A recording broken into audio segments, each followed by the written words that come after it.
ফুলের রাজ্য, শুধু ফুল আর ফুল। সব পেঁয়াজের বীজের ক্ষেত।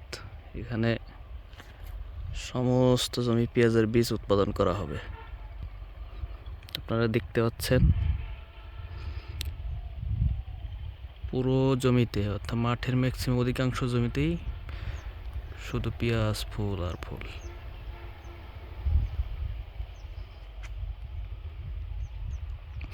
যেদিকে চোখ যাবে সেদিকেই শুধু পেঁয়াজের ফুল, মাঠ জোড়া পেঁয়াজের ফুল।